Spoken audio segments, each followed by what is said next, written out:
Blinken arrives in Beijing on mission to cool U.S. China tensions.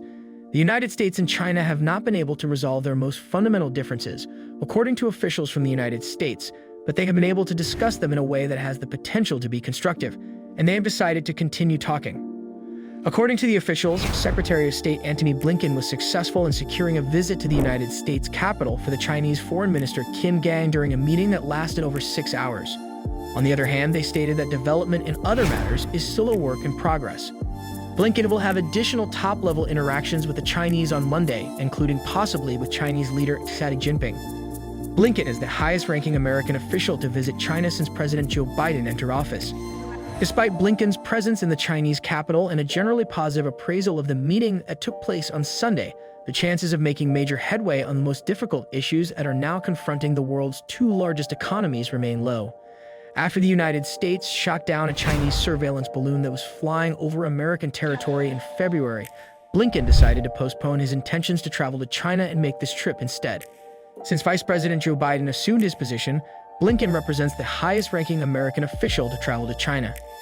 His conversations have the potential to pave the way for a meeting between Chinese leader Xi Jinping and Vice President Joe Biden of the United States of America in the coming months.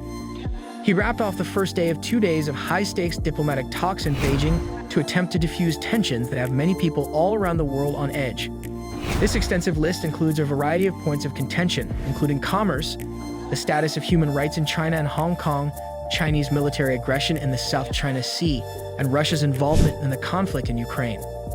Blinken also encouraged the Chinese government to free American citizens who are being held in Chinese custody and to take action to reduce the manufacturing and export of fentanyl precursors, which are contributing to the opioid crisis in the United States. According to authorities from the United States, Blinken brought up each of these points. Nevertheless, neither party has offered any indication that they are willing to back down from their firmly held stances. Blinken made this point shortly before he left Washington, and he highlighted how important it is for the United States and China to create and keep better channels of communication. According to what he told the reporters, the United States government wants to make sure that the competition we have with China doesn't veer into conflict because of preventable misconceptions. Precisely so that we can make sure that we are communicating as clearly as possible to avoid any possible misunderstandings and miscommunications. Blinken said Friday that Biden and Xi had made agreements to strengthen communications. In a meeting on Friday with Bill Gates, co-founder of Microsoft Corporation, Xi said that the United States and China may work to benefit our two countries. This remark was interpreted as a suggestion that Xi may be prepared to reduce tensions between the two countries.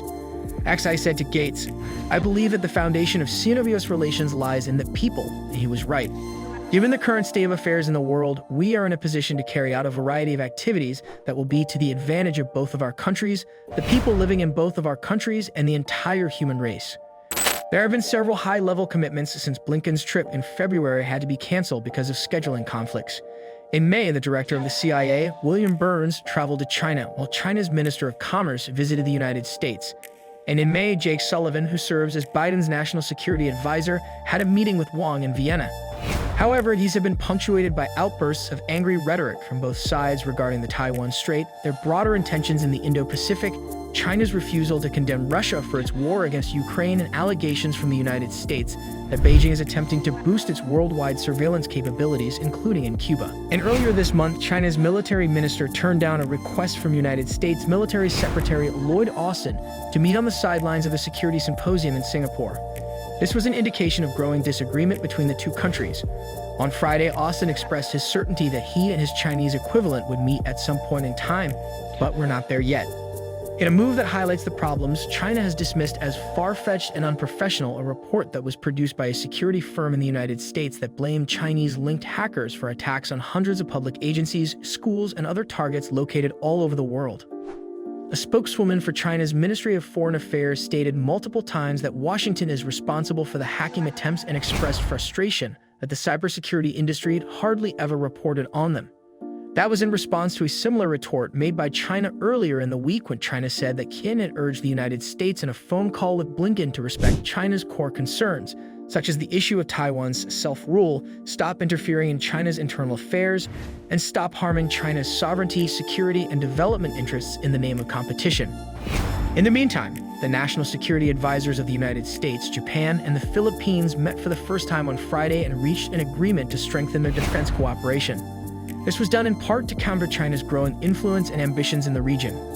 This occurs at the same time that the Biden administration signs an agreement with Australia and Britain to provide the first with nuclear-powered submarines, and at the same time that China is moving quickly to expand its diplomatic presence, especially in the Indian Ocean and the Pacific Island nations, where it has opened or has plans to open at least 5 new embassies over the next year.